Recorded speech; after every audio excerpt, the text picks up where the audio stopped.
attitude, and communication was unfortunately lost approximately 46 minutes into the flight test during entry, but not before we got one heck of a light show. That's right. Looking forward to another one today. The booster rud, we went back and looked at it. That was caused we had a much higher than predicted forces on the booster structure, really honing in on that internal fuel transfer tube inside. That was all due to that angle of attack experiment we were running for today's flight and any of the remaining ones on this version of the booster. We're just lowering the angle of attack for the booster as it comes in, relaxes those forces, minimizes the likelihood that we see that kind of structural failure. Yeah, and then over on the ship side, we redesigned the part of the fuel pressurization system that failed on Flight 9. We put it through a more rigorous test campaign and subjected it to flight-like stresses, and eventually we were able to actually run it for more than 10 times the expected service life with no damage, which was super exciting. Yeah. Our goal is always, of course, to make it through all of the objectives we set, but any result that teaches us more about Starship performing in the real-world environment helps us to make those targeted iterations and improve quickly. Yeah, that's kind of been the secret to our success. That's how we developed Falcon 1, our first rocket. That's how we developed Falcon 9, which we've already flown more than 100 times just this year. A little insane, and 500 flights overall. Yeah, super exciting for Falcon 9. And again, we're trying to follow their lead and launch, learn, and repeat. Yeah, so we finished Flight 9. We were getting ready for Flight 10, and if you followed along, we originally had a different ship number 36, that was slated to fly on Flight 10, but that experienced a pretty major anomaly during its static fire test out at our Massey's test site. We were actually in its second static fire, a 6 engine. We were loading cryogenic propellant on board. We saw a sudden energetic event, complete loss of Starship, damage to the stand, and some of the immediate area surrounding it. The most likely root cause that we were able to identify was undetectable or under-screen damage to a composite overwrapped pressure vessel, or COPV, in Starship's payload base section. To address this probable cause, we are operating the COPVs on Starship at a lower pressure and also implemented additional proofs and inspection methods. Meanwhile, though, got to maintain our launch schedule, got to keep testing, so we pivoted to actually using the launch pad, the same one we're stacked on right now, to do ship static fire tests, something we had never done before. A retrofit was the fastest path to get back to flying. The team was able to engineer, implement a solution. We used a ship transport ring, sawed some stuff off, welded some stuff on. We're able to mount the ship, load propellant using what we usually use for the booster, and then do 2 different static fires on that orbital launch mount, doing that in a matter of weeks. Yeah, it was really an incredible turnaround to see. And the static fires did give us the data we needed to progress to launch and are a prime example of our engineer and technician teams working together to build creative solutions to keep us charging forward to bring Starship online. Yeah, even while we did all of that, we're still in the process of rebuilding that Massey's test site. That's where we want to continue testing our ships in the future, and we're getting it ready for that next generation of Starship version 3. Yeah, very excited. I'm looking forward to it. Yeah. Okay, back to the rocket on the pad currently. Starship is the first orbital launch vehicle engineered to be fully reusable.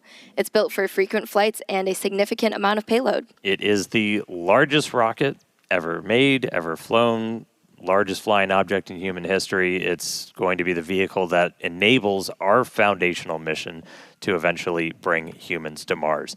I recently, just yesterday, got a chance to do a deep dive into kind of everything big picture Starship. Had some special guests, Elon Musk and Bill Riley. Let's take a look back. We're about to launch the largest flying object ever made, but this isn't on the radar for everybody, and we know that. So we want to kind of take a beat, pull back, do a little bit of Starship 101.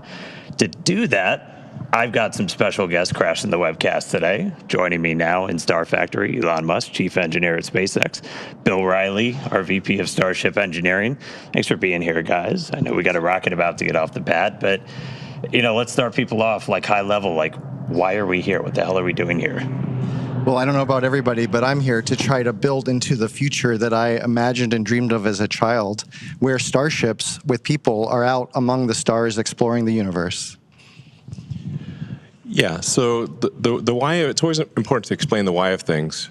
And the why of Starship is that we want to be a multi-planet species to extend consciousness beyond Earth, I think for 2 main reasons. One is to ensure the long-term survival and prosperity of life as we know it in consciousness. which if we are a multi-planet species and ultimately a multistellar species out there among the stars, the probability of survival is much, much longer. That's kind of the, defensive aspect or life insurance for life collectively. But then there also need to be things that are inspiring and exciting and that give you reason to live. Life cannot just be about solving one tragic problem after another. There must be also reasons to get up in the morning and be excited about the future. And a future where we are a spacefaring civilization is infinitely more exciting than one where we are not. And we're doing it all pretty unique location. I mean, the pad's behind us. We got rocket on the tower. We got another tower with it. We're sitting inside Star Factory. And I mean, it wasn't like this for very long. This is all pretty brand new. Yeah, I think we moved Starship here in about the early part of 2019. So we've been coming that entire time and seeing the site evolve from a double-wide trailer and a tent where we built Starhopper to the first suborbital test flights. And now we have behind us 2 towers for the first time as we build towards the first operational flight from the second tower at the end of this year. And this beautiful building, 1,000,000 square feet, where we're able to work towards a production line of Starships. Yeah, the SpaceX team has done an incredible job of building out really the most advanced rocket manufacturing facility that has ever existed. This is far beyond any rocket fabrication facility that has ever been built. This is essentially alien-level technology, and it was all built here basically down by the Rio Grande River and close to the beach. It's an incredibly improbable location, and this used to be a sandbar. I think we're about, 3 feet or about 1 meter above sea level. It really was nothing. If you see the time lapse from sandbar to two launch towers and a gigantic rocket factory with high bays, and we're going to be building something called the Gigabay, which is like one of the largest enclosed volumes on Earth. So it's sort of like a gigantic Borg cube that we're going to be building here for building and storing these gigantic rockets. It's really spectacular, and anyone can come and visit. So because we're on a public highway, and we're literally by a public beach, you can actually come and see the rocket. You quite close up. I mean, you can drive past it, and you can also look at the factory. And anyone can do this from anywhere in the world. So if you can come and visit and check it out. So I think it's pretty cool that it's just not right now. Just not right now. Just not right now. Obviously not when we're launching because there's some safety issues. But the rocket's often just sitting on the pad without any propellant in it, and then you can just come here and visit. It's very easy. Yeah, I think it's a really special place. Yesterday, the ship went down the road behind us, and I saw families outside on Sunday going for their Sunday stroll, and they were greeted by Starship going down. And I think that from the very beginning, the thing about Starship, different than Falcon and other rockets that I'm aware of, is we designed it to be mass-produced and mass-produced at scale. And it's not about building one Starship and getting to orbit once. It's about doing it in a sustained and rapid way. Yeah, we're aiming for ultimately thousands of ships to be built per year, which is what's needed in order to construct a city on Mars that is self-sustaining. And the major fork in the road of destiny will be when the Mars city is capable of surviving, even if the resupply ships from Earth stop coming for any reason. And that reason could be something cataclysmic, or it could be that that civilization simply subsided. There's always this debate throughout history of will civilization end with a bang or a whimper. But either way, if the critical thing is to get to the point where Mars is self-sustaining and can survive even if the resupply ships stop coming for any reason, which means that you need to build an entire base of industry on Mars in order for Mars to survive. For example, it's not simply enough to build a chip, like a computer chip factory, but you need the ability to build computer chip factories. So this is going to really take a lot of tonnage. I mean, my guess is at least 1 million tons to the surface of Mars, and maybe it takes less than that, but it's going to be a lot. But this is a very exciting future, It's one which will ensure the long-term survival and prosperity of life and consciousness, and it's the critical stepping stone to get from this solar system to other star systems, and perhaps go out there and explore, and perhaps we'll encounter alien civilizations that maybe they're alive now, or maybe they enjoyed a period of prosperity for millions of years, but also died out millions of years ago. So it's humbling to think of the age of the universe, according to the standard model of physics, being approximately 13.8 billion years old. So an incremental million years would be 3 digits past the decimal point. And if you look at, say, our civilization and measure our civilization by the first evidence of writing, which is about 5,500 years ago, civilization as measured from the first writing is only 1/1,000,000th of Earth's existence. Or blip. Yeah. Yeah. Flash in the pan so far. Yeah. Well, we're getting some cool shots. Rocket out on the pad right now. We tell people, like, come down, see it. It's hard to get, like, a sense of scale of just how massive this thing is. And we were able to catch somebody working on it a little while ago. And, like, part of the reason you said we're sending millions of tons, that's kind of why this When thing I is think so in this massive as image, it Dan, you is. can actually see the person working at the bottom of the ship, and as we zoom out, you see the full ship, that sort of two-tone silver and black, and then the booster below it, right? And it really sets the scale, which doesn't come across, I think, other than in person. And when I do tours, I like to say Starship is real, Starship is big, and Starship is really big. And I think you can see there, and with the factory shots you saw earlier, again, we've got Flight 10 on the pad, but we got many more behind it. Yeah, so I posted a video yesterday of just a brief scan of part of the Starship factory, and you can get a sense of the scale of the factory. Yeah, I guess we could talk a bit about why Starship is the way it is.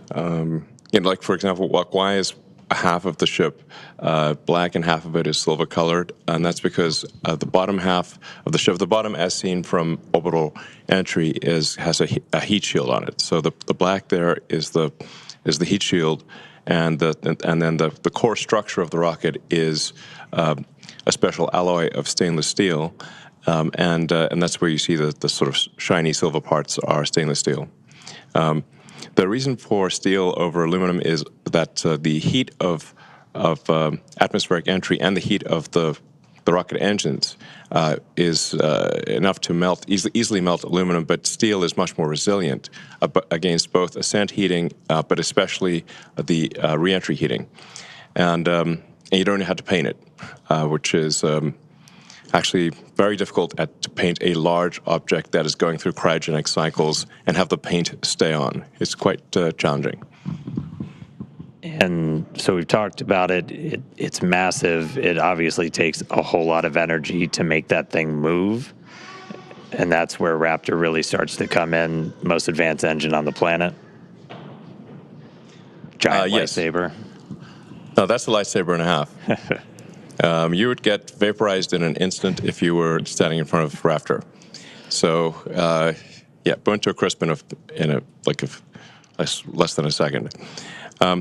So in order to create a fully reusable orbital rocket, you have to advance the state of the art in every part of the rocket. That means the engines have to be better than any engine ever. The structure's got to be better than any structure ever. You've got to have a means of bringing the rocket back to the launch pad. You've got to have a fully reusable orbital heat shield, and that no one has ever made a fully reusable orbital heat shield. The space shuttle, for example, required 9 months of refurbishment between flights. So the space shuttle heat shield would come back essentially partially broken and would require many months of refurbishment in order to fly again. What we're trying to achieve here with Starship is to have a heat shield that can be flown immediately. So the ship, both the ship and the booster, would be caught by the tower arms, and the booster would be placed immediately back on the launch stand, and the ship's got to orbit Earth at least once, but then could be back potentially in one orbit, but in most cases several orbits. So the ship would come back several hours later, but then be caught by the arms and placed on top of the booster. You can also have multiple ships ready so that a single booster could service 5 or more ships, so that you could be flying the booster in theory, every hour. This is kind of a profoundly fast speed, obviously, for the largest flying object by far ever made. But it's the reason why we catch the booster with the tower arms, and the ship also will be caught with the tower arms, because that's the fastest way to get the booster and the ship back to flight. If we had instead put landing legs, which we have done before for the ship tests, we actually had landing legs that flipped down, and the ship we've successfully demonstrated landing with legs. But if you do that, if we were to do that with the booster and the ship, here we'd have to land somewhere else with the legs, then lift the rocket, stow the legs, transport the rocket back to the pad, which is very unwieldy when you've got a gigantic thing. Then it would be picked up by these tower arms and placed in the launch mount. That would delay the reusability dramatically and would add a lot of mass with the landing legs. So that's why we catch the rocket with the tower arms, because it's the same tower arms that put the rocket in the launch mount are used to catch the rocket. And that means that we can put the booster back in the launch mount in less than an hour after liftoff. In fact, the booster is going to come back very fast. 5 or 6 minutes later, this booster is coming back one way or another, or not coming back. So then you really have propellant fill time, which can be brought down to about 30, 40 minutes. And that means it is theoretically possible to fly the booster again in less than an hour. I think when I think about it, it's the jet drives up to the jetway, the people get off, new people get on, and it leaves. You don't want to land the jet on a different airfield and then tow it over to the jetway. So it's just operationally simpler and faster. Yeah, we've had a lot of success with the booster, 3 for 3 on the catch attempts. When we bring it back, we've reflown one, so awesome. And then again, Starship superpowers, the whole thing is reusable. So ship reusability is like what we're working on right now. We've been able to get some really spectacular reentries on a couple of flights, hoping to get this one for reentry on the V2 ship. But yeah, that fully reusable heat shield, that thing that has just never been done before, that's one of the things we're really looking for that data on. Yeah, I mean, there are thousands of engineering challenges that remain for both the ship and the booster, but maybe the single biggest one is the reusable orbital heat shield.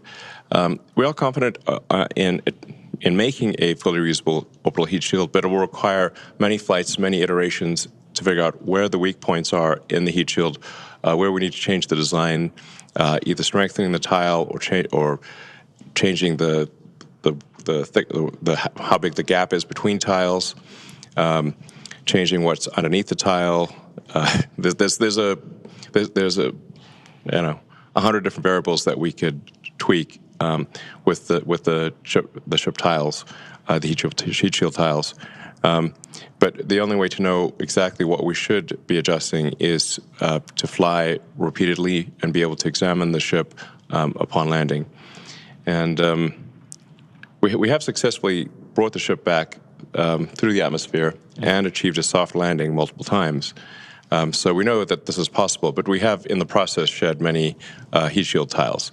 So we need to be able to do this without shedding heat shield tiles and do so repeatedly. And I think what you're seeing now is the Starship, this is CG of it coming in and landing on the tower, much like the booster, but there's some additional challenges there where we need to make sure we don't scrape the tiles off as we slide along the chopstick We can't arms. shuck the heat shield. Don't crush the ship. Rapid reusability. If we shuck the tiles, then that's obviously going to fail the reusability test. So ships can use the tower to land and catch, like the booster here on Earth where towers are available. And for our initial landings on Mars and other planets, we'll need landing legs that deploy much like what you're seeing here with Ship 15 when we did our suborbital test to prove out the precision descent landing, which was a successful test. We actually landed two. One was we were able to actually recover it, and you can see it here in the rocket garden if you visit Starbase. Yeah, so the rocket garden that Bill mentioned, we have actually a whole bunch of boosters and ships, and we'll be adding to them over time. So you can see an evolution of Starship just by driving down the highway. Yeah. So reusability is key. There's some other technologies we're still looking to prove out. Really big one is going to be the on-orbit refilling. Looking to do that next year, and that's really what's going to kind of unlock, Starship going everywhere else, going everywhere beyond Earth. And that's something that's, again, never been done before, kind of like that reusable orbital heat shield, but it's going to be something that's kind of some of the other secret sauce to Starship, where we're going to be able to send hundreds of tons per ship to Mars. Yeah, I like to think of it as if we get to orbit with a full cargo bay, but we're empty on fuel and oxygen. So basically, we're running on fumes. Then we send other ships to dock, transfer propellant, and now we made our two-stage rocket look like a many multi-stage rocket. And we get all of that performance, and we can take that full cargo bay now wherever we want to go. Yeah, so a crucial technology that we hope to demonstrate next year is this orbital refilling, much like aerial refueling. It's essential for being able to send significant payload to Mars. So you essentially send a ship to orbit with a few hundred tons of payload, sort of a filled payload bay. But once it gets to orbit, the tanks will be mostly empty, and then you send up additional tanker ships to refill the Mars ship's tanks, so that it can thrust from Earth orbit to Mars and have enough propellant left for landing. So this is orbital refilling is also not something that's ever been demonstrated before. So that would be a brand new technology. We obviously have at SpaceX figured out how to dock repeatedly with the space station. So in a lot of ways, this is like docking, and in some ways it's easier in that SpaceX is docking with its own craft, but no one has ever demonstrated propellant transfer in orbit, to the best of our knowledge, and so this would be propellant transfer at a very large scale. And but with full reusability and propellant transfer, those are the key technologies needed for building a city on Mars.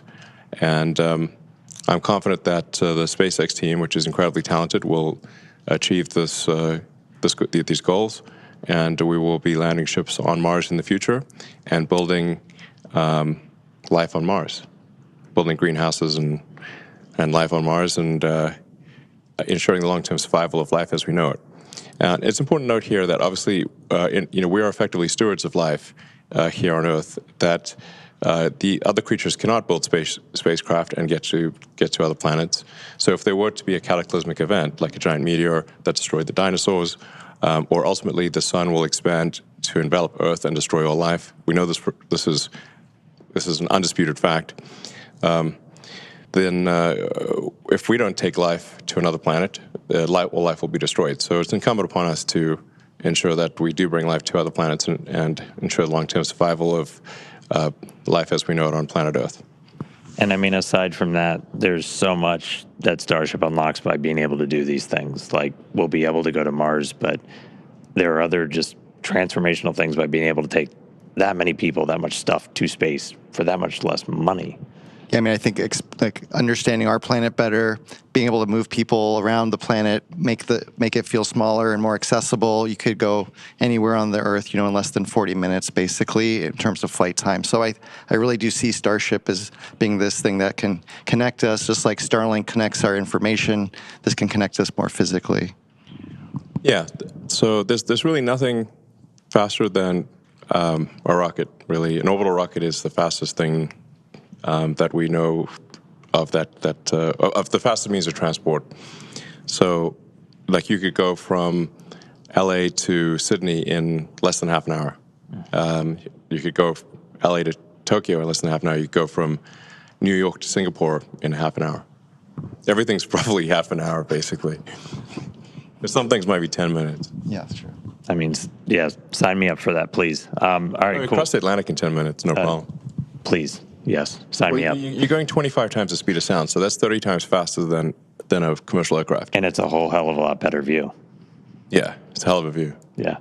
All right, cool. Anything else, guys? Anything else you're really excited about we could coming say out? a lot more. I Yeah. Maybe we should go check in on the rocket Yeah. and get on All right, console. we're going to go back on console. Hopefully the weather supports the launch tonight. Yeah, thanks for tuning in. And yeah, thanks for your support. All right. Obviously, that was really cool. There's probably not anybody else cooler on the planet to talk Starship with. Still very ready to sign up for that point-to-point travel, too. Also, though, it's really hard to relay just how much power is being generated by these engines on this rocket. We try to compare it to something like a little bit closer to home for people. We've used an airplane a lot of times. That's just something a little more tangible to folks. Yeah, if you were to stack Starship up against one of the biggest airplanes out there today, the 747, just one Raptor engine is double the thrust of all 4 airplane engines. Super crazy to think about. And the Super Heavy on the pad right now, which has 33 Raptor engines, is putting out as much power as about 64 747s. Yeah, it's, again, just a tremendous amount of power. World's largest flying object. It's crazy. And again, that was really cool to just go through that.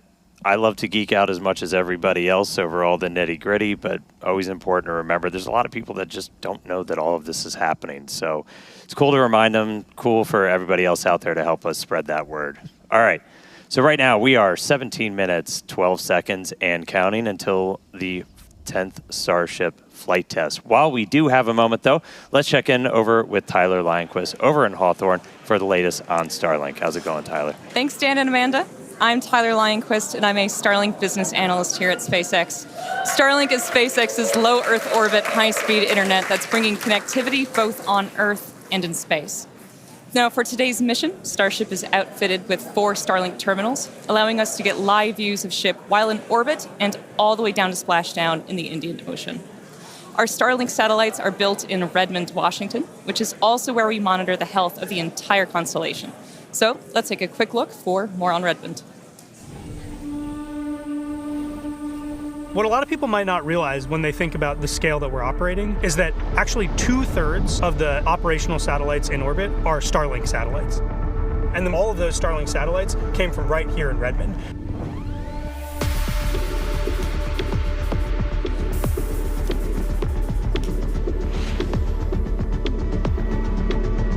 We've currently got a constellation of over 8,000 satellites that are flying around in orbit.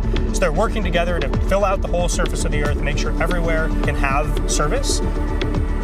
So we have these laser links that are connected between the satellites, so each satellite can pass data from one to the other. That is what allows us to have these hundreds of gigabit links between satellites, and that's what allows us to connect every corner of the Earth to high quality, high speed, low latency internet.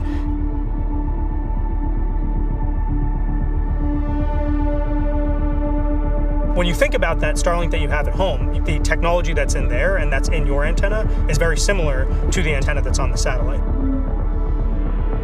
We use what are called phased array antennas, which is a fancy way of describing an antenna that's made up of many little antennas that work together in order to direct their energy to a specific spot on the ground without a motor. Generally, satellite manufacturing is a very slow process. It takes people weeks or months to build a satellite. At SpaceX, we iterate very fast, and we have learned how to build satellites at the 70 sats a week rate. As we have focused a lot on production rate, we have not forgotten about our satellite reliability, which is critical to our mission. If you look at the whole world and you ask, where is the satellite industry? It's right here in the USA, in Redmond, where the vast majority of satellites being built are being built right here. Starlink is a truly game-changing technology, and it's all supported by the global satellite constellation from this space here in Redmond. And we're really just getting started at the very beginning of what we want to do with Starlink. Now, as we mentioned earlier in the show, one of today's objectives is for SHIP to deploy Starlink simulator satellites that represent the advanced V3 satellites Starship will be launching in the future. And as you can see here, once Starship reaches a nominal orbit, the payload door will slowly begin to open to prepare for deployment. The Starlink satellites will be dispatched relatively quickly, one at a time, like a Pez dispenser, as you can see on your screen. They'll be situated in one long stack, taking up as little space as possible, allowing for an efficient deployment sequence. Once a set of Starlinks are deployed, the next set advances and deploys until they are all drifting away from Starship to prepare for their on-orbit life. Each Starlink V3 launch on Starship is planned to add 60 terabits per second of capacity to the Starlink network. That's more than 20 times the capacity added with every V2 mini launch on Falcon 9. So we're talking about a massive increase in performance all around, which will ultimately enable Starlink to serve as the communications backbone of the missions to the Moon and to Mars. So for now, we're going to turn it back over to the team at Starbase. Thank you so much, Tyler. Okay, let's turn our attention to today's flight profile, which will feel familiar because it is. We're looking to get our first re-entry with this iteration of SHIP, and we're again intentionally stressing Super Heavy during its return.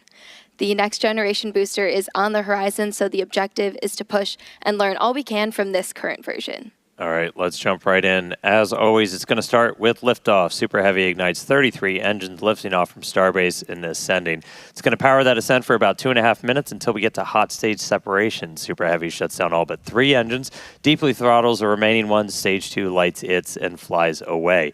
We have stage separation, a directional flip. It's going to descend. We're going to do some landing burn experiments and then do a splashdown in the Gulf. Meanwhile, SHIP continues on with its ascent burn, again reaching a planned suborbital trajectory. We'll attempt to deploy 8 Starlink simulator satellites and then head back for re-entry, where we'll be testing multiple experiments, including missing tiles, metallic tiles, and intentionally loading the vehicle's flaps. SHIP will also attempt a flip maneuver, and if all goes as planned today, we'll conclude the test with a soft water splashdown in the Indian Ocean.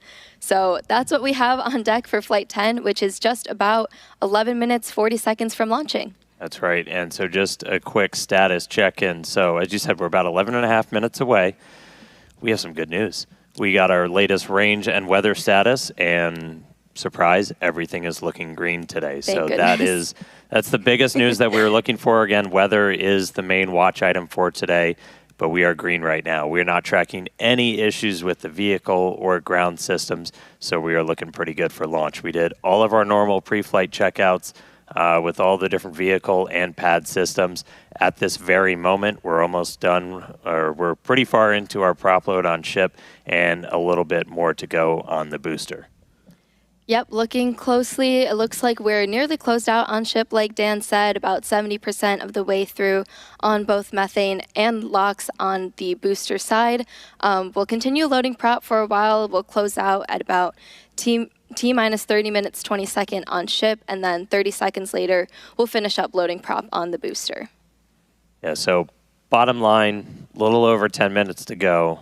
Range is green, weather is green, vehicles looking healthy. We're looking good to launch right at the top of our window at 6:30 p.m. Central Time. Can't wait. All right, now let's quickly talk about Mars, since everything we do is part of our foundational mission to get to the Red Planet.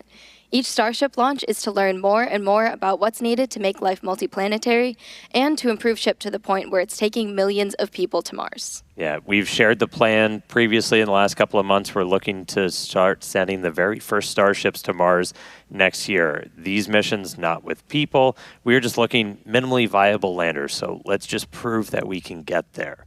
And so we're just going to focus on learning as much as possible, but looking at all of those different phases, you know, prop load, prop transfer on orbit, sending stuff out to Mars, doing the transit, doing the entry, and just doing a landing. And in our next window, around 2028 to 2029, we're going to attempt to land the initial infrastructure and start delivering more equipment as well, while evaluating available resources on the Red Planet. And we will also have Optimus on board for the ride, who is designed to do the initial heavy lifting. Well, looks like we're doing some flap checkouts real quick on the ship as we are coming up on 9 minutes. Back to Mars, though, as those wrap up by about 2030, 2031, we'll continue to increase the payload per ship, build out more infrastructure out there on Mars's surface, start to mine some of those resources, set up some propellant generation plants, build up some fuel and some oxidizer to send starships back from Mars. By the time we get all the way to 2033, we're looking to double the amount of payload we're sending with each ship as we get closer and closer to building a self-sustaining presence on the red planet. Yeah, definitely lots of exciting missions ahead of us, and these are going to be crucial to setting up what we'll need for humans to eventually inhabit the planet, and we won't be doing this alone. The Italian Space Agency and SpaceX recently signed a first-of-its-kind agreement to carry Italian experiments on the first Starship missions to deliver customer payloads to Mars. So these payloads will include a plant growth experiment, a weather monitoring station, and also a radiation sensor to gather scientific data during Starship's approximately 6-month interplanetary coast phase from Earth to Mars and also on the Martian surface. It's a really exciting mission. Makes showing up for work really fun for us. We're going to need to launch a whole lot more, though. So while we're just under 8 minutes away from launch today, let's head back over to Tyler and Hawthorne, talk a little bit about how we're going to be increasing the number of Starship launches going forward. Tyler? Thank you, Dan and Amanda. So to put it plainly, in order to launch more Starships, we need to build more launch pads. And that's exactly what we're doing at Space Launch Complex 37 at Cape Canaveral Space Force Station in Florida. Now, Pad 37 has a storied history, most recently with the Delta IV rocket and for the missions for the U.S. government. And prior to that, the pad supported critical development for the Apollo lunar program in the 1960s. And we are honored to have the opportunity to continue making spaceflight history at Pad 37 with Starship. But first, we need to optimize the pad. So earlier this year, we started dismantling some of the existing infrastructure to prep the site for Starship operations. This will include up to 76 launches a year, with up to 152 landings at that location for Super Heavy and for Starship. And to support this flight rate, we plan on building 2 launch pads. Each will have 1 tower that can support launch and landing, plus deflector systems, launch mounts, and water deluge systems.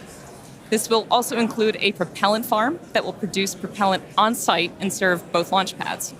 So there is a lot of work in progress, but Pad 37 is only one part of our plan for Starship operations in Florida. A few miles away from Pad 37 at Kennedy Space Center, our 380-foot-tall vertical integration facility called GigaBay is under construction. Once complete next year, GigaBay will be capable of housing multiple Starships simultaneously for rapid assembly and integration. And meanwhile, at Launch Complex 39A, we're building Starship's infrastructure to support up to 44 launches and up to 88 landings a year, independent of operations at Pad 37. So with 2 launch complexes in Florida, we'll have the ability to fly up to 120 Starships annually, not including our flights from Starbase. So action is well underway in Florida. How's it looking in Texas? Thanks, Tyler. Things are continuing to look good for launch here in Texas, so getting pretty close here with just under 6 minutes left. You mentioned GigaBay. We're currently laying the foundation for GigaBay here at Starbase as well, and we expect it to be up and running sometime next year. So yeah, there's a whole bunch of Starships on the way, and we're going to need more hands on deck. So come help us build the gateway to Mars. Visit spacex.com/careers to see all of our openings. Yeah, I've been here for a couple of years now. Nowhere more magical, more inspirational on the planet. If you're a space nerd, you can come be like Amanda and build these things for real. It's pretty insane. It's super exciting. And yeah, come check us out. All right. Absolutely. It's surreal to be here for sure. Okay, so we are looking like we're about 5 minutes away from launch and heading into terminal count. Range and weather are continuing to look good, and prop load continues on both stages of Starship. We'll close out here in just a minute or so. Yeah, we're just about done. It looks like, let me grab my numbers real quick. We're not tracking any issues. We are just creeping up to 90% full on the LOX on the booster, a little over 93% on ship. Fuel on the booster, and then ship we're just about to close out, so only a couple of minutes to go there. Once we're done, you've got just shy of 11 million pounds of liquid propellant on board those 2 different stages. We'll see a couple of final things happen. Well, you can't really see it. It's all going to be happening in our ground systems as we'll do pushbacks, clear all of the propellant out of those lines that are flowing up through the tower and into the vehicles, and get ready for launch. We just did our final guidance, navigation, and control system checkouts. Our flight safety system is being armed right now, and we're doing our final wiggle checks shortly with the engines on the thrust vector control. It's how we're steering the rocket.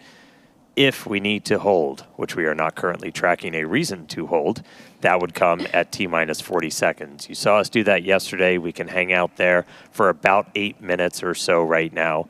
That's the point. It's built into the countdown. If we need to wait for clouds that just won't go the heck away or any other issues, we can hang out at T-minus 40 for a bit. But at the moment, we're not planning to do that. Now, once we pass that T-minus 40-second mark, a number of events are going to occur in rapid succession. The ground spin and ignition systems come up to flight pressure, ship will switch over to internal power, and after that, the QD arm lockout is removed in preparation for retraction, which occurs shortly after T0. And once we pass that T-minus 40 seconds, we do still have the ability to then recycle the count under certain conditions back to T-minus 40 seconds and hold there to assess what happened, and if we can proceed again back down to liftoff. That's right. We do have at least one point of no return, though. If the water-cooled flame deflector underneath the launch mount fires off, that happens a little bit after T-minus 10 seconds. That doesn't turn off once it starts going, so we would have to stand down for the day if we do hit a hold or an abort at that point, so we can refill water tanks. At this point, we're not sure if we'd be able to attempt tomorrow because we have fully loaded the vehicle. We have to do a lot of fancy scheduling to get propellant in here as fast as possible, but again, we've got a pretty heroic and amazing team that works all of those logistics, got us into our attempt today after we did a unplanned wet dress yesterday during our attempt. So really exciting to see. But we're coming up on 2 minutes. We've got a green range. We are green for weather. Green has always been my favorite color, only more so now. And we are not tracking any issues with the vehicle today. So we are looking good. 2 minutes to go. Yeah, again, not planning on holding at T-minus 40 seconds right now, but in case we do pass that and any issues come up, we can recycle the count. We're pretty lucky that we have this ability. Falcon doesn't have that built in, but being a developmental program, this affords us a lot more flexibility, so super useful to be able to have that. But again, not currently tracking any issues, so hopefully we'll be good to launch today. All right, coming up on 90 seconds, we've got a pretty good crowd gathering with us right outside Star Factory here at Starbase. Looks like we're getting a quick TVC, that wiggle check. This is my favorite view of the rocket. Right under the launch mount. All right, so we've got crowds gathered out at Hawthorne, crowds gathered here at Starbase. Super fun to see people getting to watch out on the front lawn now.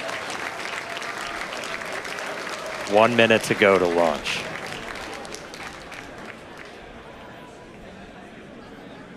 All right, so again, our hold point comes up at T-minus 40, not tracking any reason to stop there, so we should see us go right through that.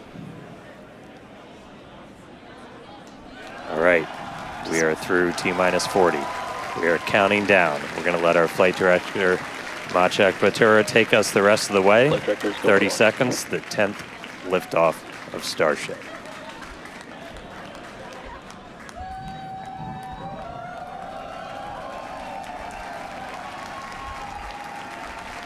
T-minus 15.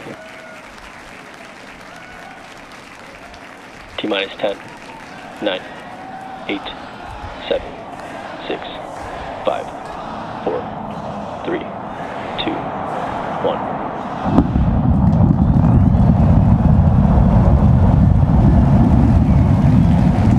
We have liftoff.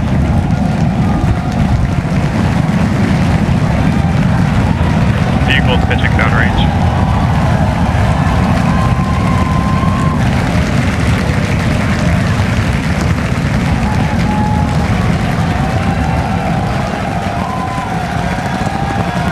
Booster chamber pressure nominal.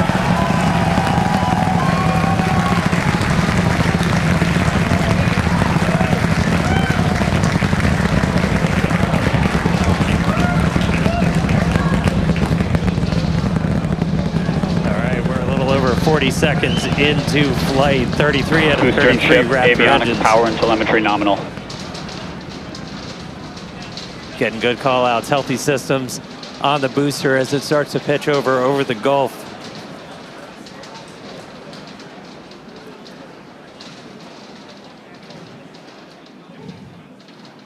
All right, we're a little over 1 minute into flight, about to pass through max Q.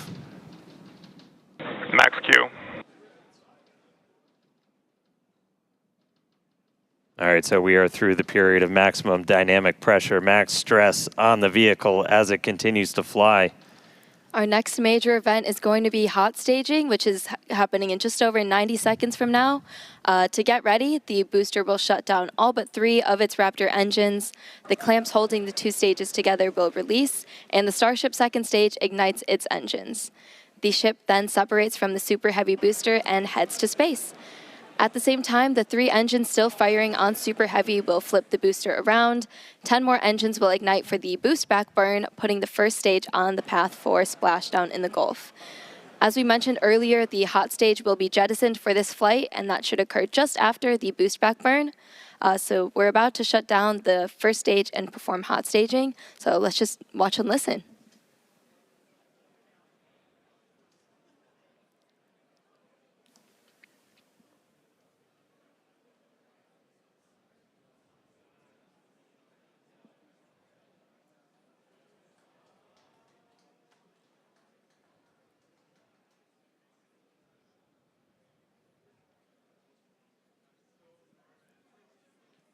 All right, seeing the engine start to throttle down. MECO.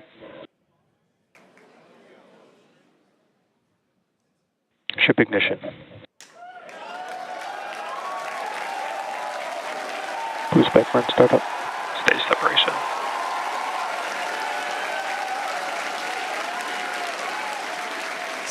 Stage separation confirmed. We've got 6 engines running on ship. Booster is doing its boost back burn, continuing now towards its splashdown site in the Gulf. Ship We are Raptor seeing chamber all 6 pressure is Raptors nominal. lit up on ship.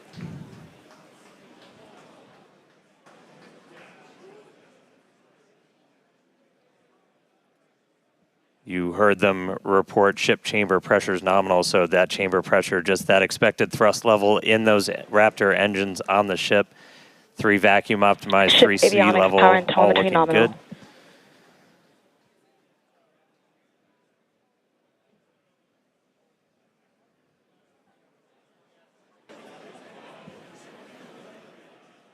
There's a view into the business end from the ship. Boost back burn shutdown.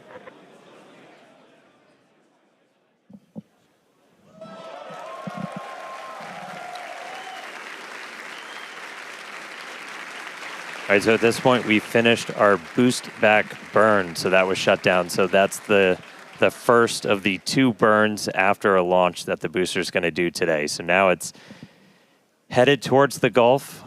It's not going to be quite as an aggressive of a flight down. We relaxed that angle of attack a little bit, but we are then going to be looking for it to do its engine tests for the landing burn, and those are going to be a little unique this time. Yeah, typically we start with all 13 inner engines lit for that landing burn and bring that down to just the center 3. But one of our test objectives for today is to simulate what an engine out situation would look like. So we're going to be intentionally turning off one of those center 3 and instead lighting one of the engines from the middle 10 ring. Yeah, we did see one of those engines in the middle ring shut down during the initial ascent. Oh, looks like we have hot stage jettison. You can see it floating away there to the left of the booster. Yeah, we did see one of those middle engines shut down during the ascent. Again, we are resilient to engine out on Super Starship Heavy. Flight That's why we're nominal able to get trajectory. through our ascent. Starship flying on the expected path. There's still a chance that engine could be back in the mix for the very start of the landing burn, so we'll see if we light up all 13. But we've even done a landing burn at the tower with an engine out, so very resilient. We'll see how it does on its way down to the Gulf, though.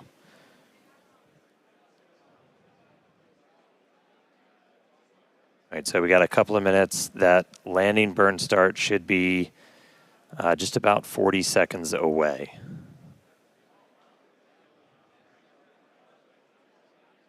That's always rad. You can see the boost plume itself in the background as it was coming in.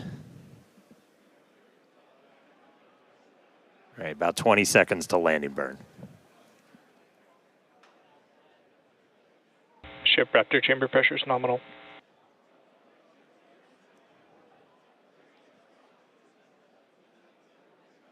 All right, here we go. Landing burn startup. Looks like we got 12 of those 13. Down to 3, including one of the middle ring.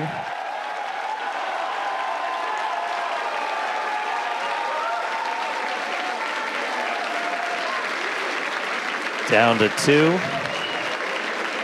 Nice little hover. And landing burn shutdown.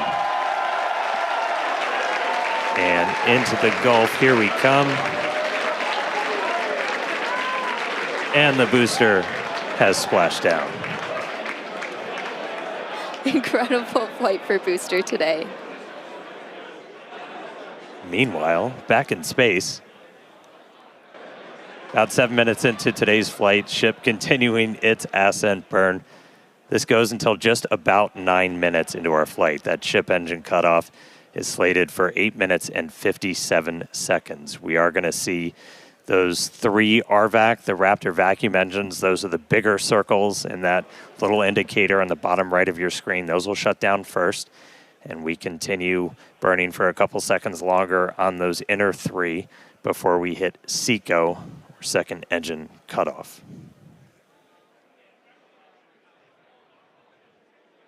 Yeah, these views are looking great. Once again, thanks to Starlink for getting us these views. It's just incredible.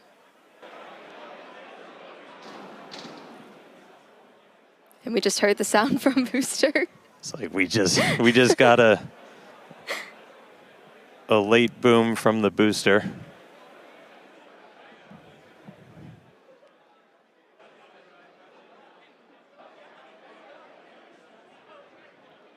Yeah, we have ship engine cutoff coming up here just shortly. And as we mentioned, today's flight test is not an orbital flight, but rather one that demonstrates Starship's orbital capability. Starship from terminal guidance. All right, entering the final phase of this burn. Under 30 seconds to go.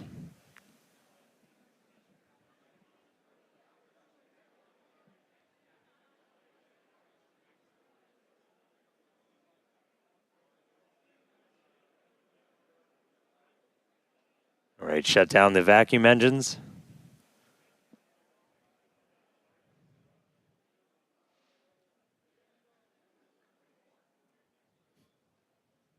Ship engine cutoff.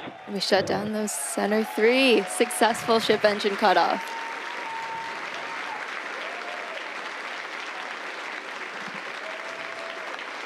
SECO, baby. There we go. That's what we want. Nominal orbit insertion. All right, we just heard the call out for nominal orbital insertion.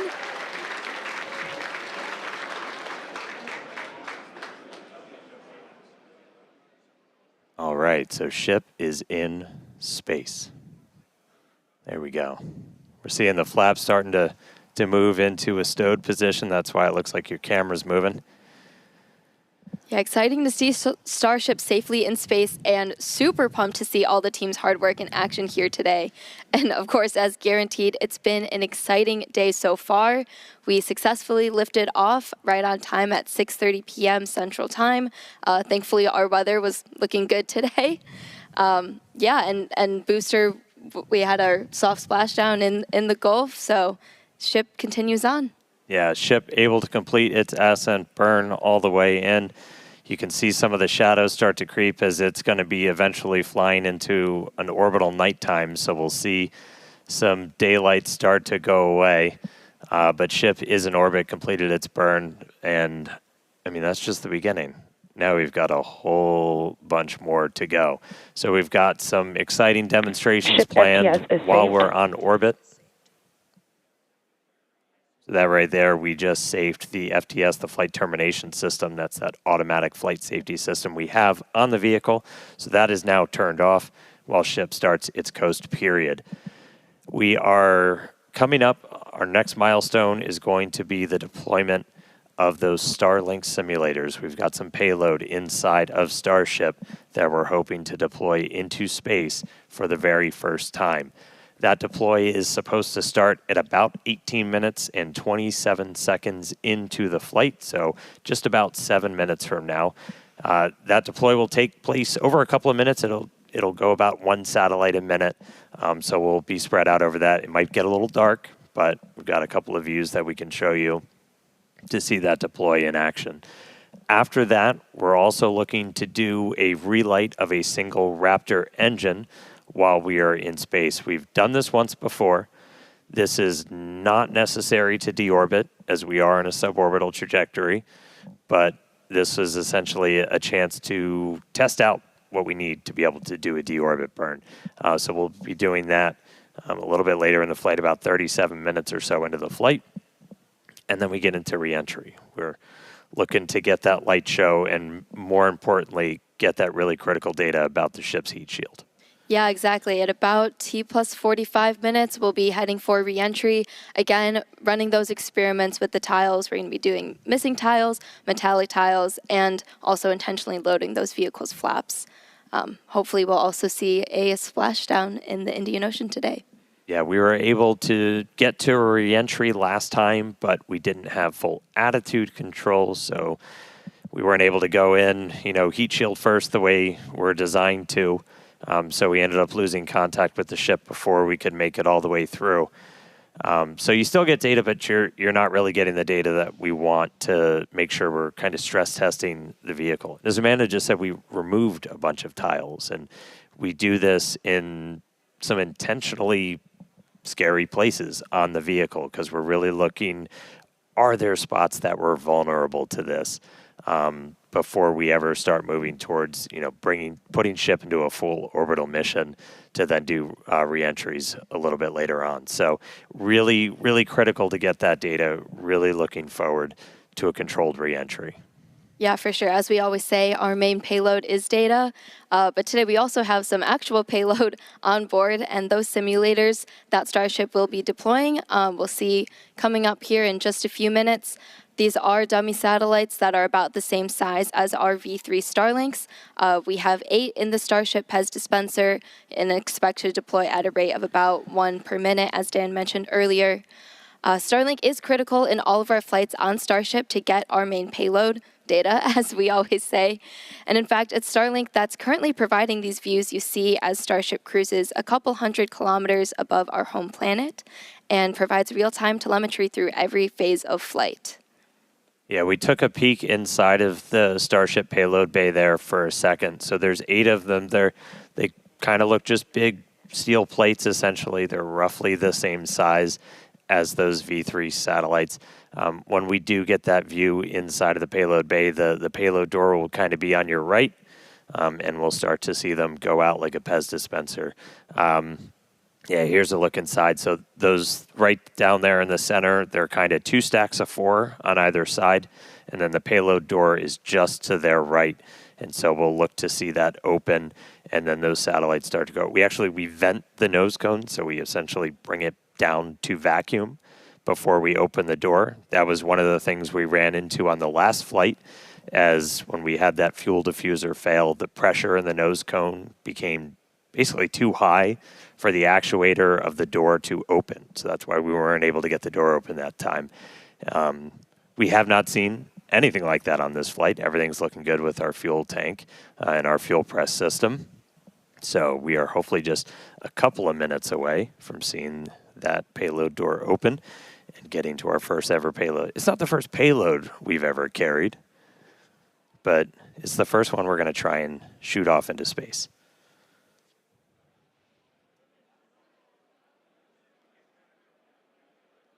All right, so I think we're supposed to open the payload door in just about a minute and change. And you're seeing a little bit of residual gas, and We opened the door once. I want to say it was back on Flight 3 when we were able to make it up into space.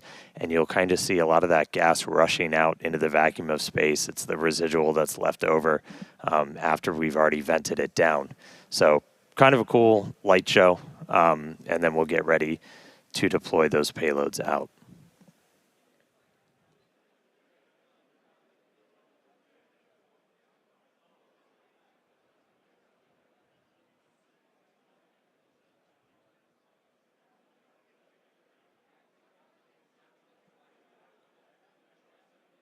And as we mentioned, so we have crossed over now at this point into an orbital nighttime. So views from the outside will get pretty dark, but we'll see what we can see. We do this by design. We've been launching these later in the day here in Texas to try and get daytime views when we splash down. So it's daytime over in the Indian Ocean, where we are currently headed.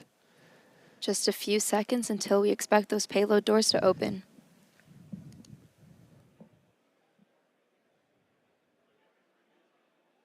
All right, one more time. Open the pod bay doors, Hal.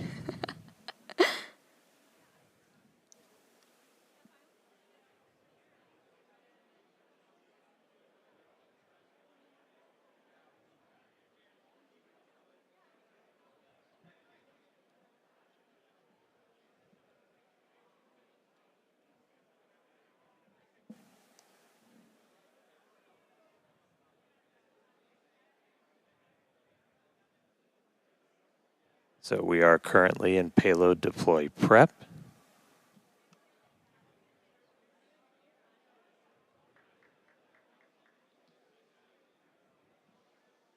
And the door is open.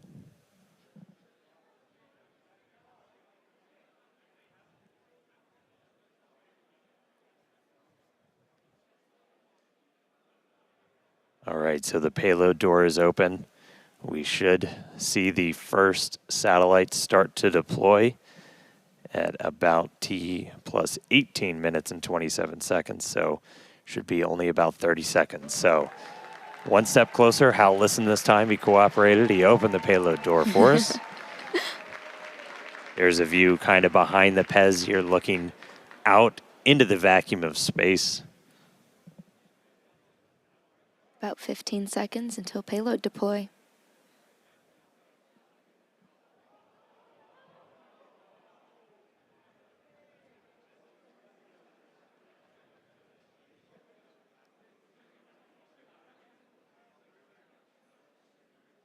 Ship has transitioned to payload deploy.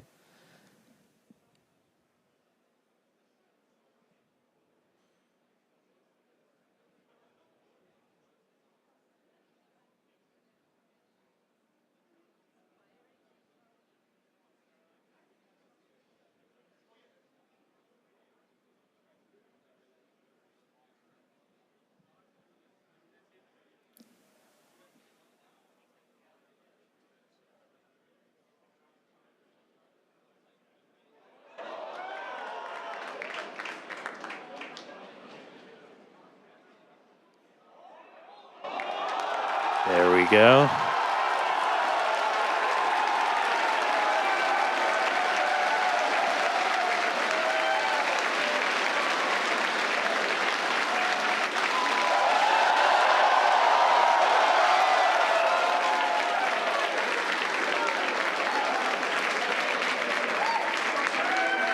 Pew pew. Been waiting way too long to do that. There we go.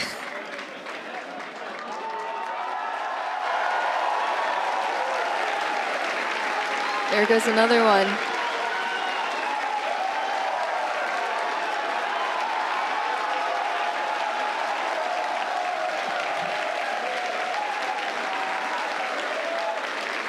Super exciting moment, as you can hear the energy in both Hawthorne and Starbase.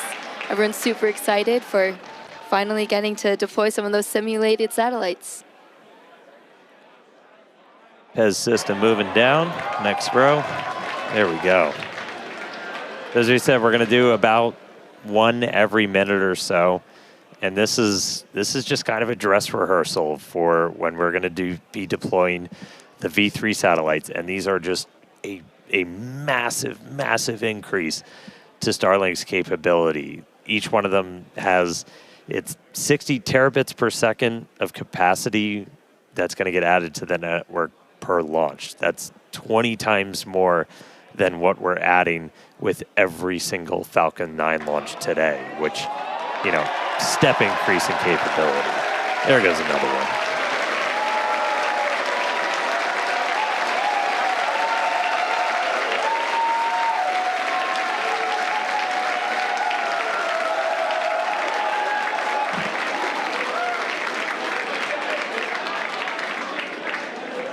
All right, so as we said, we've got 8 total that we're going to go through today. It's about a minute for each one, but looking good on payload deploy.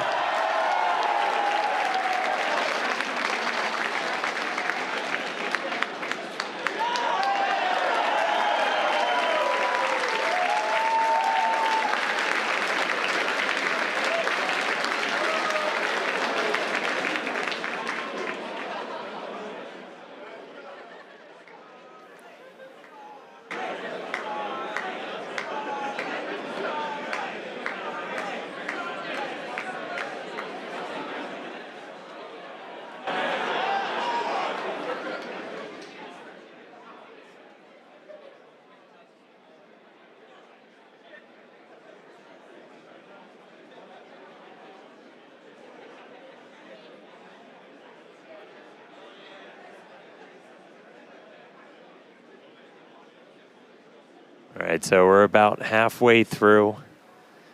When we actually start launching the V3 Starlinks on Starship, we're going to be flying about 60 each time. So it'll be about an hour to get through a full stack. But again, it's just going to be a massive increase in the amount of bandwidth. It's going to enable, you know, gigabit upload download for people with Starlink, you know, anywhere on the planet. And for us, Starlink is just a tremendous part of just the Starship flight test program.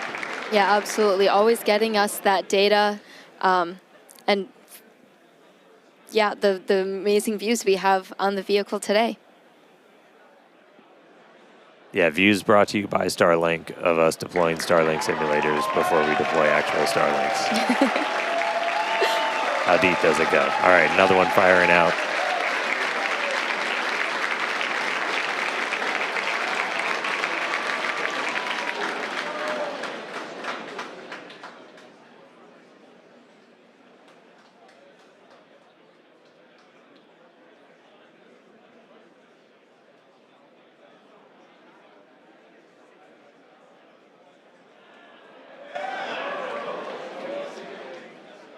Pez looking smooth today.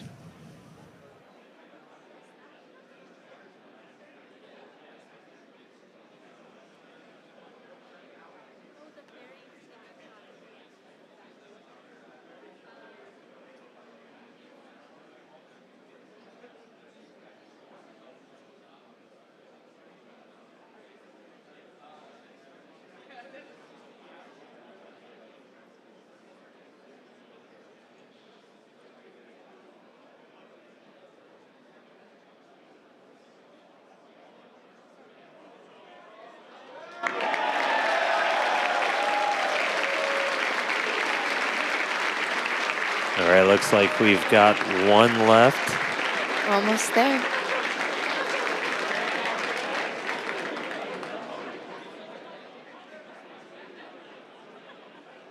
Yeah, there you go. One remaining, so 7 of the 8 have been deployed. One more to go.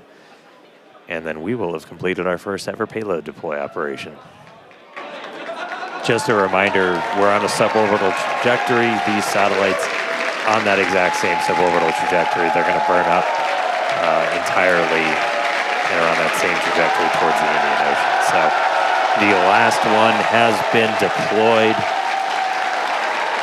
Starlink simulator payload complete. Heck yeah, everybody. Loving the energy from Starbase and Hawthorne. There, now it's empty. Looking a little lonely, but Successfully deployed all the simulator satellites. really, really cool to see them all out there. again, people that have followed know Starlink's really critical for the Starship program, in addition to, getting all those views back from the cameras on Starship, which this is an external view. As I said, it's dark outside right now. The lights are off. So it's going to be hard to make stuff out. But in a little while, the sun's going to start coming up as we get to re-entry, which is going to be really critical. We use Starlink for Starship data. Cameras also use it on the cameras that we use to bring you views of these launches and also, hopefully, of the re-entry and splashdown. We'll see what we get from the Indian Ocean today. And that's just kind of how it all comes together. Like, we're using Starlink on the planet, off the planet. With Starship, we actually get pretty insane. If you're in the space industry, bandwidth to space is usually pretty minimal. We get about 120 megabits per second. That's split between our high-definition video and real-time telemetry. We get that every phase of flight, including re-entry. So it's not just giving us views of re-entry, but we're getting all of that engineering data in real time through phases that it used to be impossible to get that in real time. So just really incredible. Yeah, Starlink definitely affords us all this capability. And reminder, it's the world's largest satellite constellation operating in low Earth orbit to deliver high-speed, low-latency broadband internet. This provides internet access to people all around the world, many of whom had never had connectivity before. Today, Starlink serves more than 150 countries, territories, and other markets, with over 6 million active customers and counting. To meet the growing global demand for high-speed internet, SpaceX expanded its factory in Bastrop, Texas, and also introduced Starlink Mini, as well as an upgraded version of the Starlink Standard kit. All right, now with payload deploy complete, Starship is now going to close its payload bay door and continue to coast towards Earth, around Earth, towards the Indian Ocean. Sorry, I'm really excited today. We are in space, people. Still a lot of major events to come, though. We are looking to relight one of those Raptor engines at about 37 minutes, 33 seconds into the flight, followed by atmospheric entry, hell of a light show, and splashdown. So we're going to go on a quick break, take a quick coast, sit back, enjoy the views. A little bit dark now, but they'll get better soon. A couple of space jams. We'll be back in just a few minutes for that Raptor relight and then re-entry. See you soon.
All right, welcome back, everybody. If you're just joining us, Starship just successfully deployed its first ever payload. We got 8 of those Starlink simulators out, and now we are expecting the relight of a single Raptor engine. That should be coming up in just a little under a minute.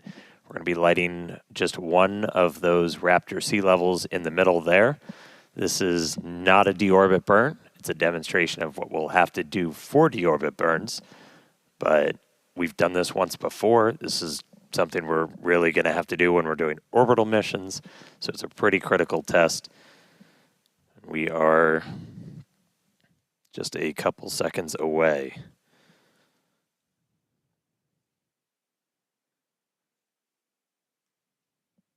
Sorry, we're about 20 seconds away, psych. So we got a little bit more time. So we are going to see one of those Raptor engines light back up. We are through the deorbit demo gate, so we should be seeing it momentarily. Relight demo startup. And shutdown.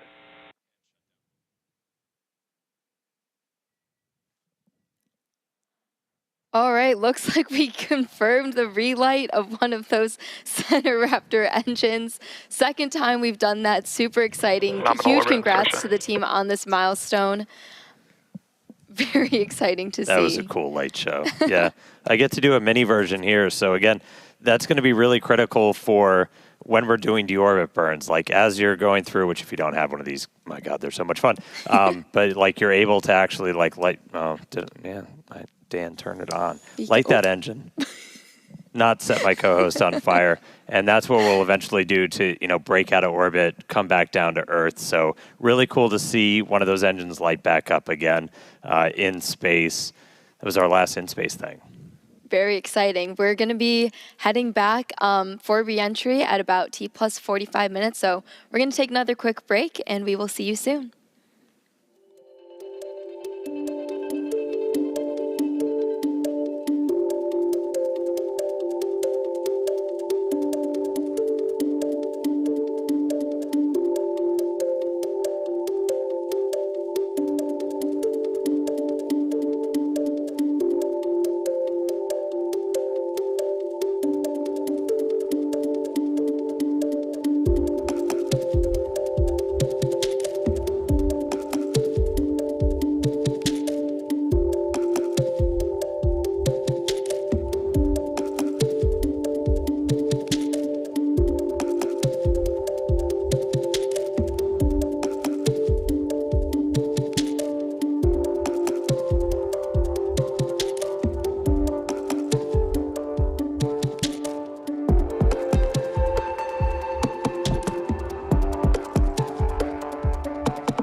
Starship is slowing for entry.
Approaching entry interface.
All right, so we are back. We are about 45 minutes into the 10th flight test of Starship, and as you can see, the light show has started. Re-entry has begun. We are starting to re-enter the Earth's atmosphere. We're moving about 5 times the speed of sound, and we're about to start barreling through the Earth's atmosphere and head for a splashdown in the Indian Ocean. We don't plan to recover the spacecraft today, but if we do make it all the way down to the water, who knows?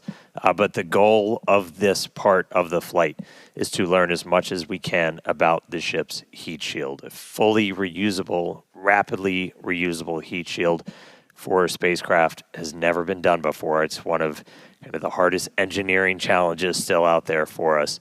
And so this is a time to really dig in and get that data.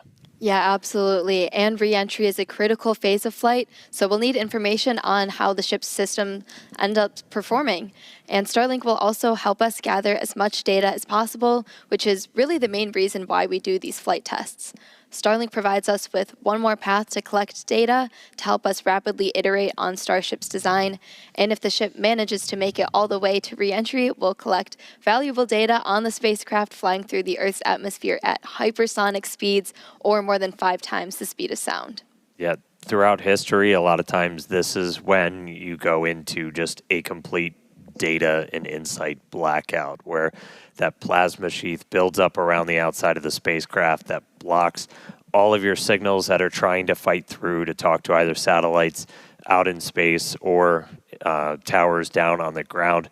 Starship's big size kind of gives us awake, but What really helps us punch through is the fact that we're using Starlink. We're operating at just a much higher frequency. That's not what we want to see. So we just saw some of the aft skirt just take a hit. So we've got some visible damage on the aft skirt. We're continue to re-enter though. And again, we are intentionally stressing the ship as we go through this. So it is not guaranteed to be a smooth ride down to the Indian Ocean. We've removed a bunch of tiles in kind of critical places across the vehicle. So seeing stuff like that is still valuable to us. We are trying to kind of push this vehicle to the limits to learn what its limits are as we design our next version of Starship. So 47 minutes, 45 seconds into the flight, excitement ticking up a little bit on reentry already, but the light show is continuing.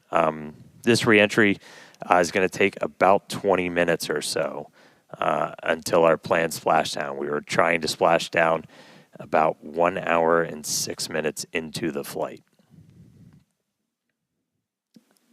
Yeah, and one day Starship is designed to land on Mars where there are obviously no runways or other humans to help us out. So we are doing propulsive landing instead of more traditional means such as parachutes. And propulsive landing enables us to have more rapid reusability with these vehicles. Yeah, the ship itself, it's a little over 50 meters tall. We've got those 6 engines on board, the 3 vacuum, the 3 sea level, and they're down in that aft skirt region, which flaps have control. All right, so at this point, the flaps have control. That means we're getting into a dense enough part of the atmosphere that the flaps can start controlling us. We're not only reliant on those kind of reaction control system thrusters. We're going to continue hearing some callouts as the ship makes its way back to Earth. So when we hear entry max heating and entry max Q, that will mean the ship has made it through the maximum heating and aerodynamic loads it will experience as it returns. So if it makes it through those, we can say we're doing pretty well.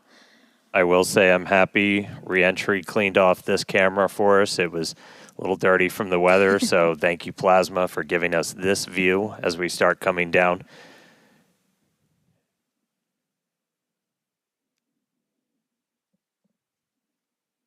The hit we saw to the skirt, definitely interesting. I will note, when we started doing these missing tile tests, we were intentionally removing them only in the skirt, as that's, that's not over your fuel tanks or anything else that's kind of structurally critical for keeping the entire vehicle together. That obviously exposes your engines, so that could do some things for our landing burn, but for now, we are obviously continuing with this reentry. We are committed. Indian Ocean, here we come. 50 minutes since launch. We're going to see those colors start to build up a little bit. We are at the point where we're in dense enough atmosphere that the flaps have control. So about 74 kilometers in altitude. And you were starting to see some sunlight, so we intentionally time these launches right now so we have daylight. The sun should actually come up over the horizon on Starship in about 3 minutes. So as we get a little bit further into this reentry, that inky black below you is going to start to look like clouds and hopefully a bright blue ocean as we make our way down onto the other side of the planet.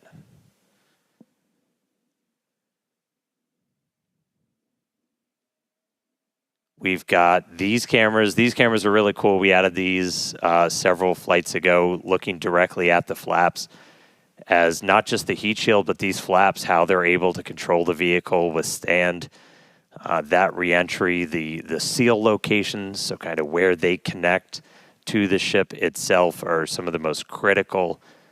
We will do missing tiles on those where, again, we're trying to... We're kind of being mean to this Starship a little bit. We're really trying to put it through the paces and kind of poke on what some of its weak points are. I mean, we even have missing tiles over some of those fuel tank sections of the ship itself. And so we're really trying to see what are our limits. We're doing this over a completely empty area over the Earth.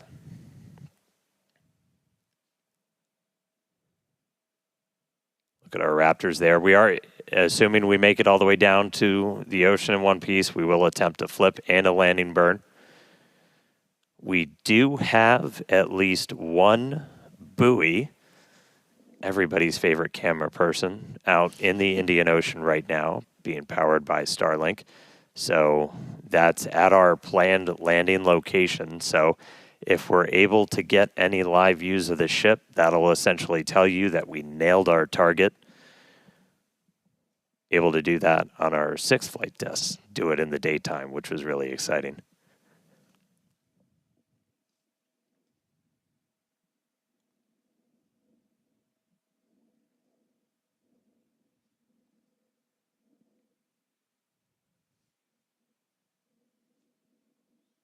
All right, so we're about 10 minutes until we're probably going to start hearing some of the other big milestones coming up.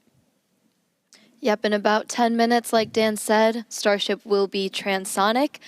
This is going to be the period of flight where the velocities of airflow surrounding and flowing past the vehicle are concurrently below, at, and above the speed of sound, so somewhere in the range of Mach 0.8 to 1.2. For reference, commercial jets have a range of cruising speeds, but most of them fly at speeds between Mach 0.74 and Mach 0.85, so that's 480 to 575 miles per hour or 770 to 930 kilometers per hour. Yeah, and after transonic comes subsonic. That just means you're slower than the speed of sound. We're still well in excess of that right now. But by the time we hit subsonic, we're essentially belly flopping down. There we go. There's that sunlight. So we're seeing the Earth now come back into view. One of the other things we're doing during this, and you're going to see Starship kind of pitch in some pretty, not extreme ways, but a little extreme, as we're trying to really stress the structure of the ship itself, specifically those aft flaps. So the ones in the very bottom of the vehicle. We're pushing not just how well does the heat shield hold up, but how well does the ship structure hold up. We are pushing it beyond essentially what we think we'll have to fly at to do something like a return to launch site. So again, may not be a very smooth ride downhill, but we're doing that by design. We're really trying to find what are the edges that we can operate at, build up a good data set. But sun is up. Clouds and water down below us. We are just about 10 minutes away, a little less than 10 minutes now, until we start hitting transonic and then subsonic. Once we hit subsonic, we're basically just belly flopping.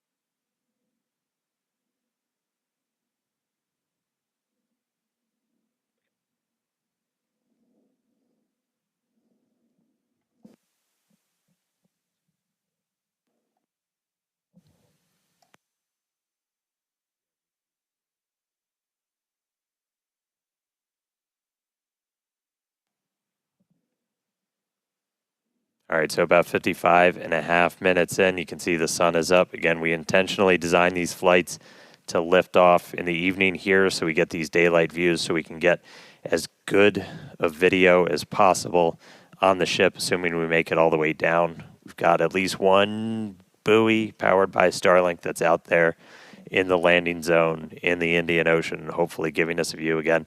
If you see any live views, not from the ship itself, that means we nailed our landing target. Starship is past peak heating. All right, we just heard the call out that we're past peak heating, so things are looking good so far. Yeah, looking good.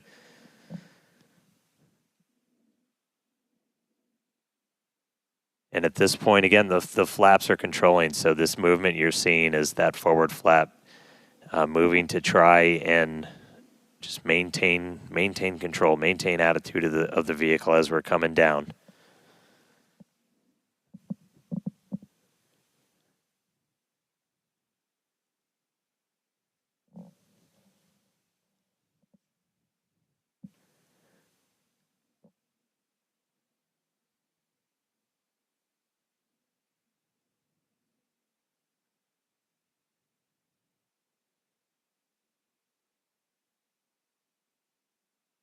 Checking in on one of our flaps. We got one of these cameras on all 4 of the flaps, 2 in the front, 2 in the back, giving us really good close-up views.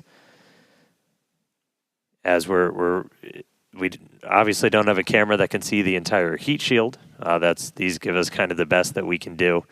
But looking at those flaps is those are just, super critical for controlling the ship.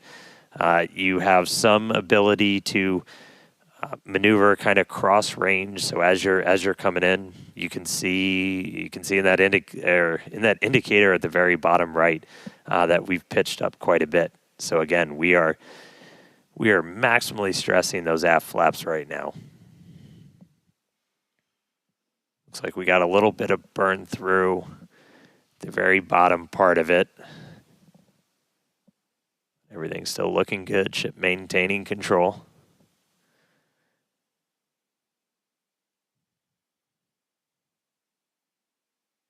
We should be just about 5 minutes away until we hear that we're transonic.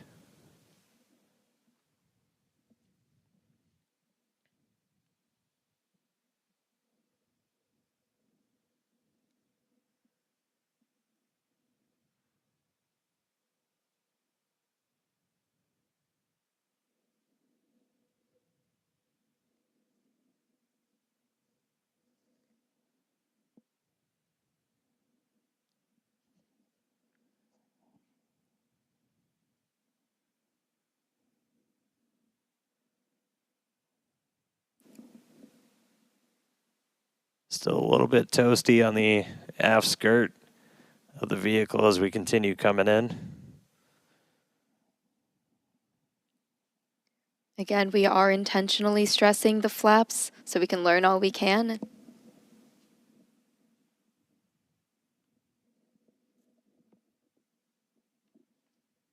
All right, so now we're already well past peak heating.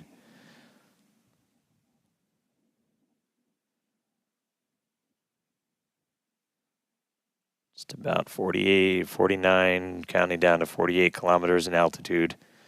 Expecting that transonic to come, so transitioning between the speed of sound and subsonic slower than the speed of sound in just a little under 4 minutes from now. And right now we've got kind of a lot of forward momentum, a lot of forward velocity, and then eventually by the time we hit subsonic. All right, here we go. So this is what we've been talking about, where we are going to essentially try to fully deploy those aft flaps and really stress them out. So again, this is meant to test the extremes for the vehicle.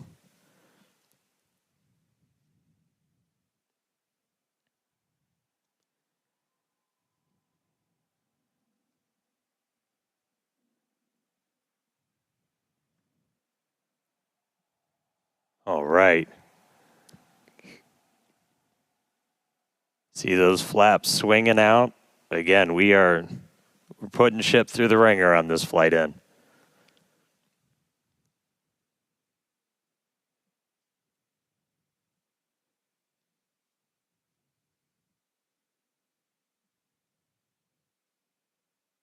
It's like we're still maintaining control.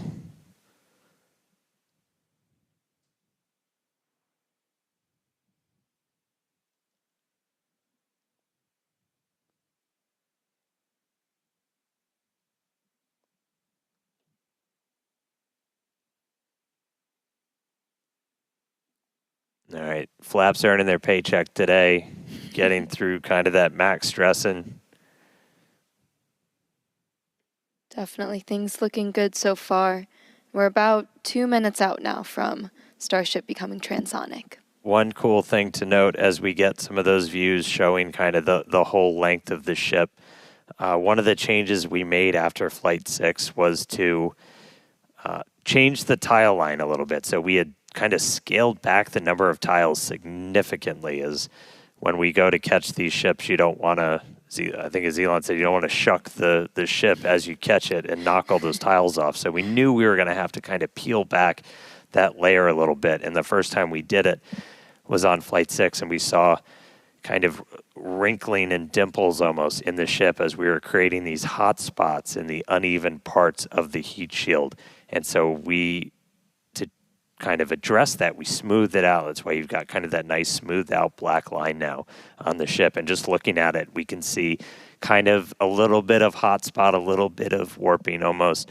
Near the payload door, you can see a little bit of colored patina up above it, but we don't see those kind of deep, almost, they almost look like gouges on that. So it looks like that's been pretty successful. So, all right, we are less than a minute away from hitting transonic. Again, pretty soon our forward velocity is going to look like it's kind of falling off a cliff, and Starship will look like it's falling off a cliff as we essentially go into our belly flop. If you watched some of the high altitude tests or suborbital campaigns, we were able to test that. It was a pretty fundamental, like, can this thing actually fly? And we were able to prove that out with that suborbital campaign. And that's what we're about to see shortly here.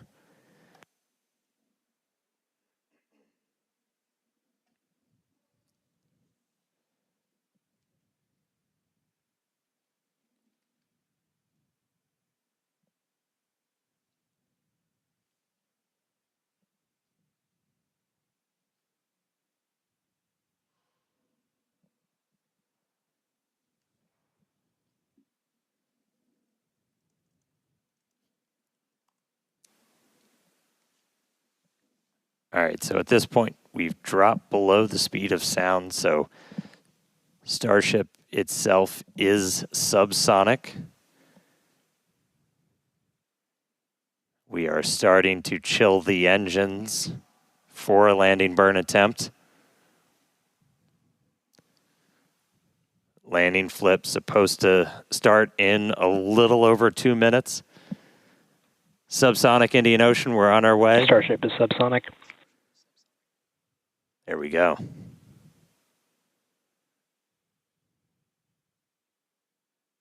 Farewell, space.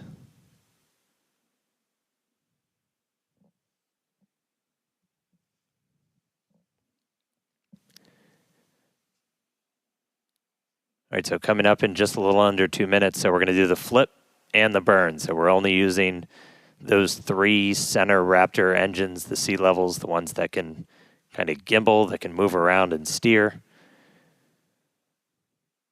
Dipping the nose down a little bit.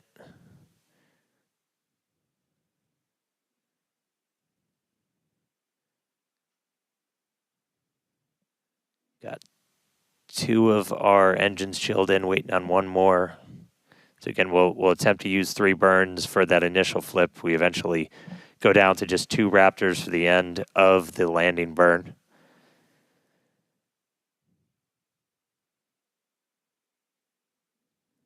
Just about 1 minute now from that landing flip and landing burn start.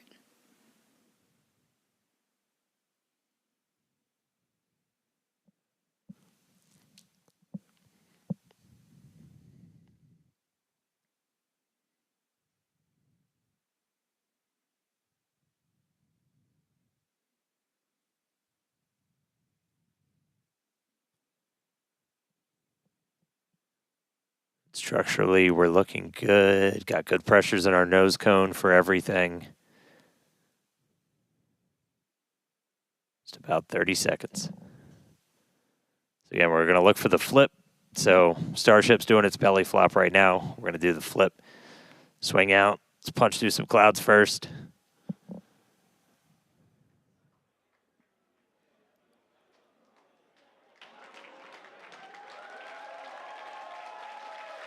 Here we go. Starship landing burn startup. Seeing 3 engines. There's our flip. There's a buoy. Oh my God. There's a splashdown. Oh my God.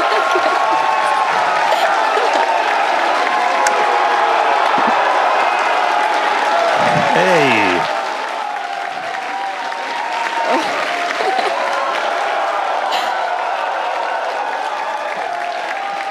Oh man, yeah. Farewell, Ship 37. Thank you, buoy cam. Landing flip, landing burn, splash out of the Indian Ocean. There we go. Whew. All right. That was pretty awesome. Incredible flight cool, right? today for both ship and booster. Yeah, really incredible. So obviously we're excited here. It looks like everybody's excited over there. Tyler, how's it going over in Hawthorne? We are super excited here in Hawthorne. It was another exciting Starship flight test in the books, and we hope you enjoyed those Starlink views. So congratulations to the team at Starbase and everyone here and around the company. So many employees have contributed enormously to the Starship program as we continue to iterate and make progress towards a multi-planetary future. So that's going to wrap it up for us here in Hawthorne. Thank you to everyone for tuning in today. It was great being with you today. Back to you guys. That was absolutely incredible. Huge congrats to all the teams here. Again, we lifted off from Starbase, Texas, right at the top of our window at 6:30 p.m. Central Time. We saw Booster successfully lift us up through ascent, had a successful hot staging where ship continued on with its suborbital trajectory. Booster came back down, had that boost back burn, and a successful landing burn with that unique engine configuration as well. Yeah, and then ship continued on its way, made it all the way into space. We got to see first ever payload deploy. So exciting. That was awesome. We got the door open, 8 Starlink simulators deployed, relit that Raptor engine, and then on entry, we probably gave it a little bit of extra time in the oven, but made it all the way through re-entry. All 3 engines started up, landing flip, splash down in the Indian Ocean. Promised maximum excitement. Starship delivered. Most so definitely. Congratulations, all of our teammates here at SpaceX. It's been a year. Everybody that's worked on this program, this is what we're working for. So big congrats to all of them. Thank you to all of our future customers, too, for your support. And we'd also like to thank the fine people of Cameron County, including the residents of its newest city, Starbase, as well as the Coast Guard, the Federal Aviation Administration, the Government of Mexico, and the Australian Space Agency. Be sure to stay tuned to SpaceX on X for updates, more of the views. This is just a tiny amount of the views. We have so many views that we didn't get to feature on the broadcast. So we're going to be going through that over the next couple of days, and we'll be posting it all there. Yeah, if you're interested in more launch coverage, head on over to spacex.com/launches for the most up-to-date information. In fact, we actually recently rolled out a new departure board featuring our upcoming launches with details like mission name, launch and landing site, and liftoff time. So be sure to check it out. All right. We just launched the world's biggest rocket. Again, dropped a couple satellites off, suborbital. Incredible payload deploy for today. Nailed that double header into the ocean, splashdown, time to go through the data. Really crazy cool to hit all those objectives today. Yeah, huge shout out to all the teams who make this look easy. And thanks to all of you for tuning in, and we will see you back here for Flight 11. Good night.